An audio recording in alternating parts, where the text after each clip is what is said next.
미국 전체가 대혼란에 빠졌습니다. 아침 식탁에서 사라진 달걀 한 판이 대규모 국제 위기로 번지고 말았는데요. 미국 시민들이 한국에 도와주세요. 라고 외치고 있는 충격적인 상황. 트럼프 대통령의 강경 무역 정책은 결국 미국 식탁을 위협하는 재앙이 되었습니다.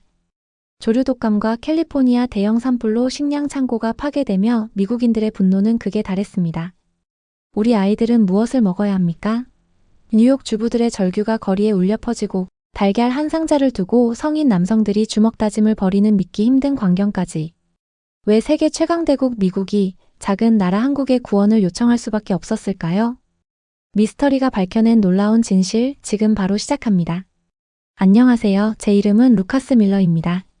저는 프랑스의 유명 신문사 르몽드에서 기자로 일하고 있어요. 오늘 저는 파리에 있는 제 집에서 수천 마일 떨어진 뉴욕시의 거리를 걷고 있습니다. 서둘러 가는 사람들 사이를 헤쳐나가는 동안 차가운 아침 공기가 제 얼굴에 느껴지네요. 제 상사가 저를 미국으로 보낸 이유는 이상한 일을 조사하기 위해서였습니다. 전국의 상점에서 달걀이 사라지고 있었거든요. 저는 에그앤오라는 인기 있는 아침 식사 레스토랑 앞에 서 있었습니다. 뭔가 이상했어요.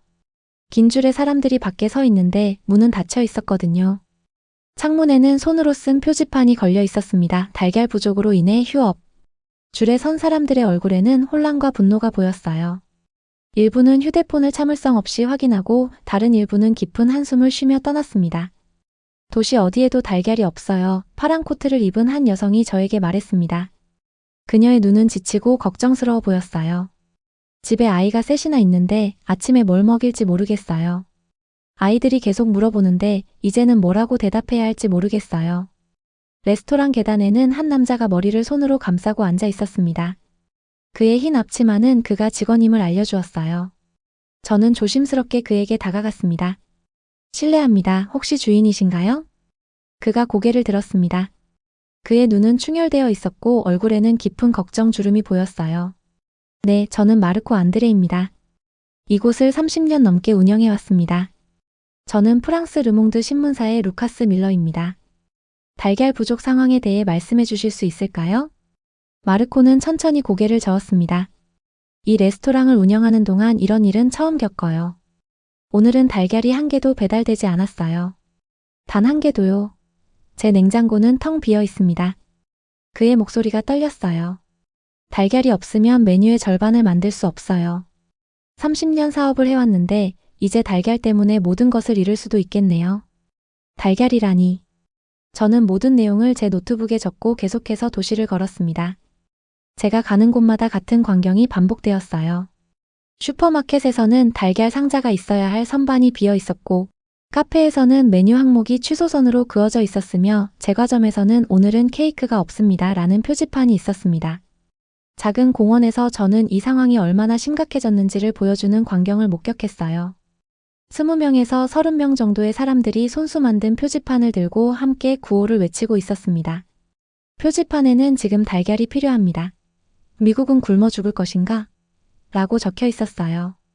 그들의 목소리는 절박하게 들렸습니다. 호텔 방으로 돌아와 텔레비전을 켰습니다.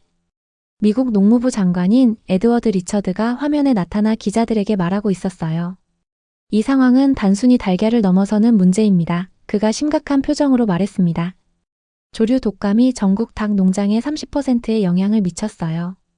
우리는 전체 식품 공급망을 위협하는 심각한 식량 위기에 직면해 있습니다. 저는 이 말을 노트북에 적으며 등골이 오싹해지는 느낌이 들었어요. 이 이야기는 제가 처음 생각했던 것보다 훨씬 더 큰 문제였습니다.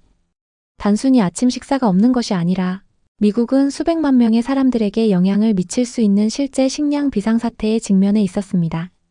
창 밖의 빛이 저녁이 되면서 사라졌어요. 저는 호텔 침대에 펼쳐진 제 노트를 바라보았습니다.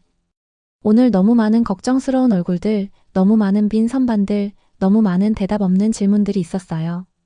더 깊이 파고들어야 해요. 저는 빈방에 대고 말했습니다. 이것이 단순한 배달 문제인가? 아니면 미국이 식량 비상사태를 처리하는 방식에 근본적인 결함이 있는 것일까요? 프랑스에서는 가끔 식량 문제에 직면하지만 이런 정도는 아니었어요. 저는 다른 나라들이 이런 종류의 위기를 처리하는 더 나은 시스템을 가지고 있는지 궁금했습니다. 창 밖으로 뉴욕의 불빛이 어두운 하늘을 배경으로 밝게 빛나고 있었습니다. 내일 저는 조사를 계속할 예정이에요. 아직은 이 이야기가 곧 저를 전 세계를 가로질러 식량 비상사태를 처리하는 매우 다른 방식을 가진 나라로 데려갈 것이라는 걸 알지 못했습니다. 바로 한국이라는 나라였죠. 저는 해가 뜨기 전에 일어났습니다. 이 달걀 위기가 얼마나 멀리까지 퍼져 있는지 확인하고 싶었어요. 제 편집장이 출장 예산을 승인해 주셔서 저는 작은 여행 가방을 꾸리고 공항으로 향했습니다. 이후 5일 동안 저는 미국의 주요 도시 3곳을 방문했어요. 제가 발견한 것들은 저를 말문이 막히게 했습니다. 시카고에서 저는 아침 6시에 슈퍼마켓에 도착했어요. 이미 줄이 블록을 둘러싸고 있었습니다. 사람들은 차가운 아침 공기 속에서 떨며 서 있었고, 일부는 보온병에서 커피를 마시고 있었고, 다른 이들은 시계를 반복해서 확인하고 있었습니다. 한 여성이 자신이 오전 4시 30분부터 여기 있었다고 말했어요. 그녀의 곁에는 2명의 어린아이들이 있었고, 그녀의 눈은 피곤해 보였습니다. 이번 주에 5번째로 시도하는 가게였지만 어디에서도 달걀을 한 개도 찾을 수 없었다고 합니다. 아이들은 학교 가기 전에 아침 식사가 필요하다고 했어요. 가게가 문을 열었습니다. 저는 사람들이 유제품 코너로 달려가는 모습을 지켜보았는데 달걀 상자가 있어야 할 선반이 비어있는 것을 발견하고 모두 실망한 표정을 지었습니다. 몇몇 사람들은 무력하게 고개를 젓는 가게 직원들과 언쟁을 벌이기도 했어요. 마이애미에서는 따뜻한 바람에 야자수가 흔들리고 있었지만 분위기는 시카고만큼이나 차갑게 느껴졌습니다. 레스토랑 주인들이 가게 밖에 서서 메뉴판을 변경하고 있었어요. 저는 한 남자가 자신의 메뉴에서 아침 특선과 홈메이드 케이크를 지우는 모습을 지켜보았습니다. 그 남자는 달걀 없이는 팬케이크를 만들 수 없고 달걀 없이는 케이크도 만들 수 없다고 저에게 말했어요. 그의 어깨는 축 처져 있었습니다. 메뉴의 절반이 그냥 사라졌고 고객의 30%가 다시 오지 않을 것이라고 했습니다. 로스앤젤레스에서는 가장 무서운 광경을 목격했습니다. 교회의 한 식료품점에서 저는 정장을 입은 남자와 작업복을 입은 남자, 2명의 성인 남성이 마지막 남은 달걀 한 상자를 두고 서로 밀치는 모습을 보았어요. 매장 관리자가 그들을 분리하기 위해 달려오는 동안 그들의 얼굴은 분노로 붉어졌습니다. 이후 매장 관리자는 제게 자신이 여기서 15년 동안 일했지만 이런 일은 본 적이 없다고 속삭였어요. 그의 손은 여전히 떨리고 있었습니다. 사람들이 마치 세상이 끝나가는 것처럼 생각하는 것 같다고 했습니다. 이러한 개인적인 이야기들을 넘어서 저는 매우 걱정스러운 점을 발견했어요. 미국 정부는 이 위기를 어떻게 처리해야 할지 혼란스러워 보였습니다. 서로 다른 부서들이 상충되는 성명을 발표했어요. 보건부는 식품 안전 문제에 초점을 맞추고 농무부는 농부들을 돕는 이야기를 하고 국무부는 달걀 수입에 대해 논의했습니다. 누구도 서로 조율하는 것 같지 않았어요. 워싱턴 DC에서 저는 정부의 긴급회의에 참석했습니다. 큰 회의실은 다른 기관의 관계자들이 긴 테이블을 사이에 두고 논쟁하면서 긴장된 목소리로 웅성거렸어요. 네이비 정장을 입은 한 여성이 즉시 달걀을 수입해야 한다고 외쳤고 두꺼운 안경을 쓴 남자는 먼저 미국 농장을 지원해야 한다고 반박했습니다. 시간이 흘러도 그들은 결정을 내리지 못했어요. 명확한 계획이 나오지 않았습니다. 회의 후 저는 스탠포드 대학의 식량 안보 전문가인 엘리자베스 롱 박사와 이야기를 나눴습니다. 그녀의 침착한 목소리는 우리 주변의 혼란과 대조되었어요. 롱 박사는 태블릿에 있는 차트를 보여주며 이것이 미국 시스템의 약점이라고 설명했습니다. 미국은 크고 분열되어 있으며 각 부서가 자체 규칙을 따르기 때문에 비상시에 모든 것이 느려진다고 했어요. 롱 박사가 데이터를 스크롤하는 동안 모든 측정 항목의 상단에 한 국가의 이름이 계속 나타났습니다. 바로 한국이었어요. 그녀는 한국이 세계에서 가장 선진화된 식량 위기 시스템 중 하나를 구축했다고 말했습니다. 그녀의 눈은 밝게 빛났어요.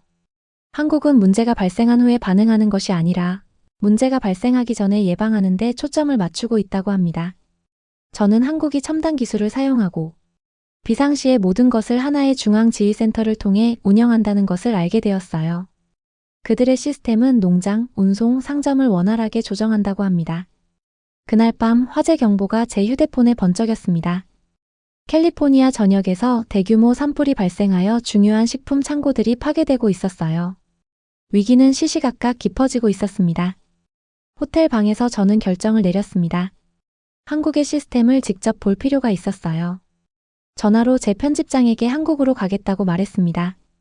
미국의 달걀 위기에 대한 해결책이 지구 반대편에 있을지도 모른다고 생각했거든요.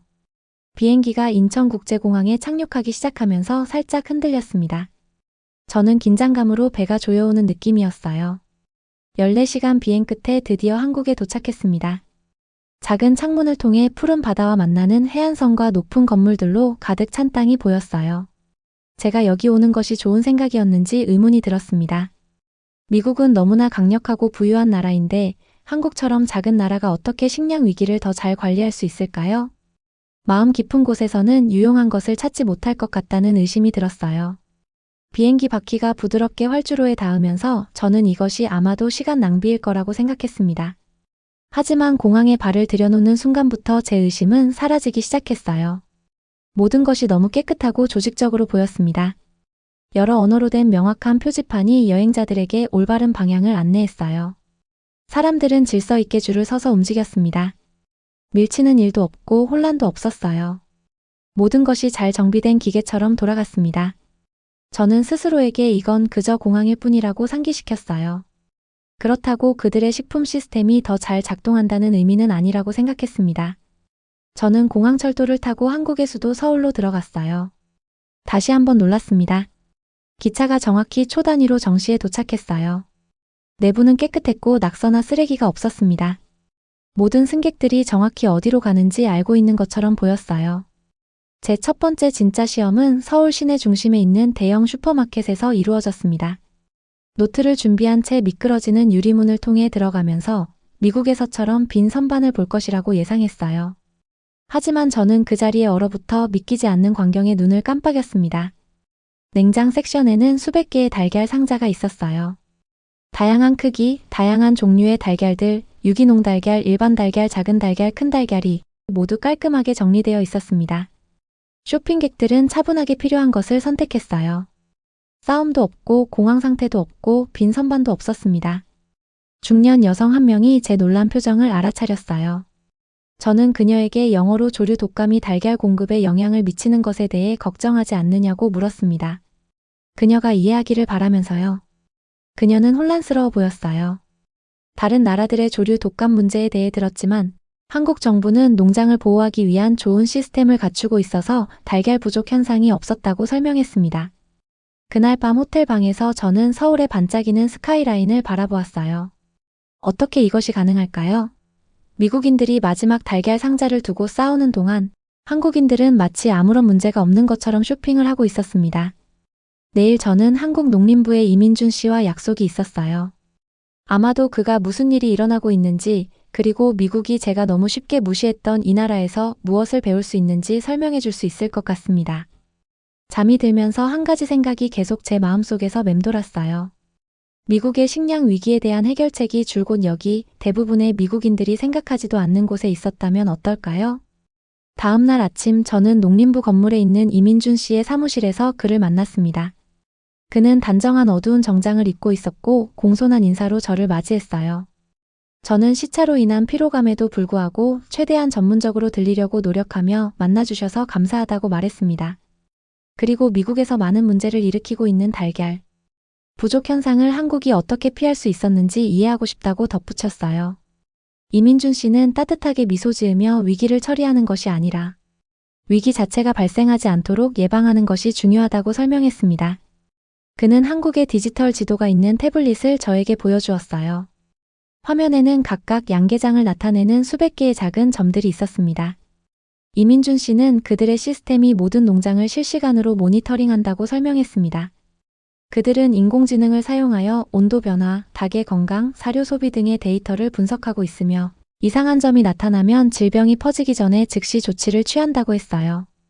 저는 미국에서는 보통 닭이 실제로 아프기 전까지는 아무 조치도 취하지 않는다고 고백했습니다.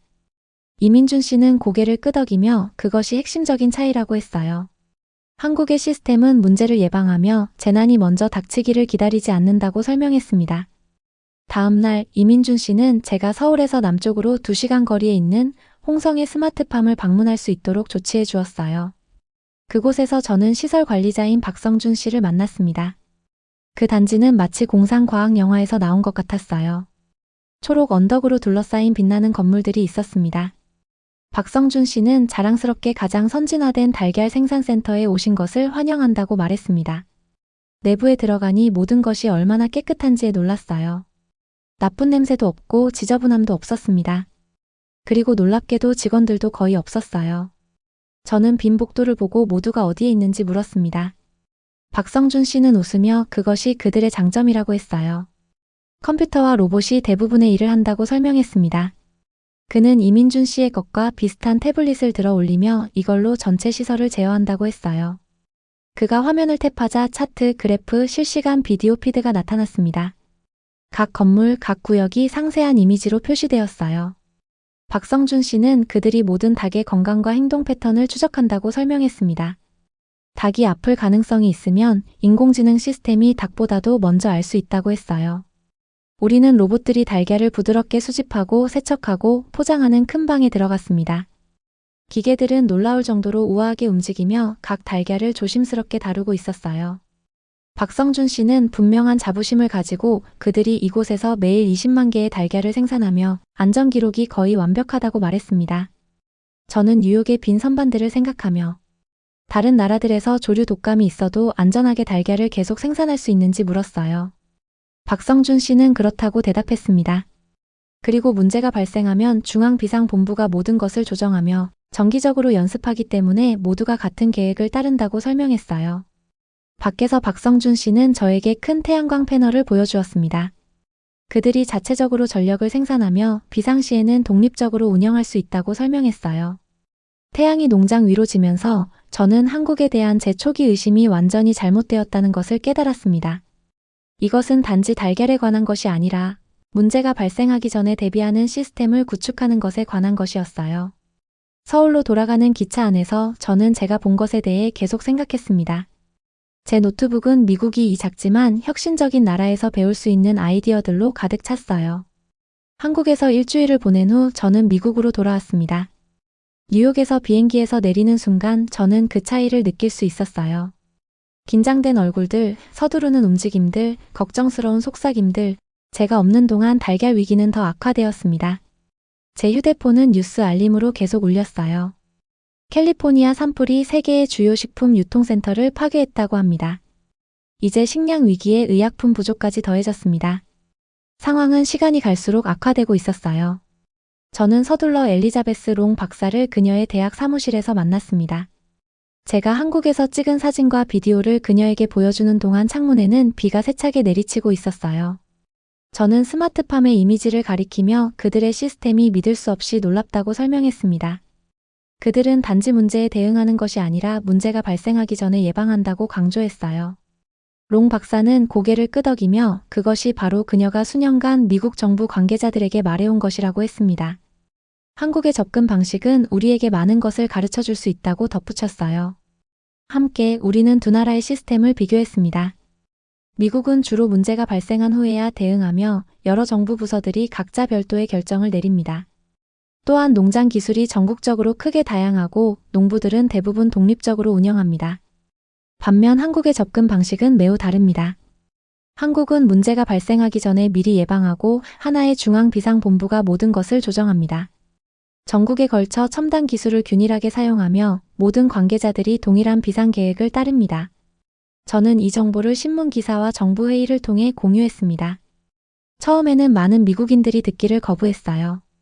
한 정부 관계자는 미국이 한국보다 훨씬 크기 때문에 한국의 해결책이 여기서는 통하지 않을 것이라고 무시하는 태도로 말했습니다. 또 다른 사람은 한국이 너무 다르다고 했어요. 한국은 더 통제적이고 미국인들은 자유를 중시한다고 말했습니다. 저도 한때 똑같이 생각했습니다.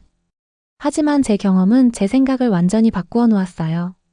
한 격렬한 회의 동안 저는 크기보다 조직이 더 중요하다고 주장했습니다. 그리고 신뢰할 수 있는 식량이 있으면 실제로 사람들에게 더 적은 자유가 아니라 더 많은 자유, 즉 배고픔과 걱정으로부터의 자유를 준다고 설명했어요. 서서히 태도가 변하기 시작했습니다.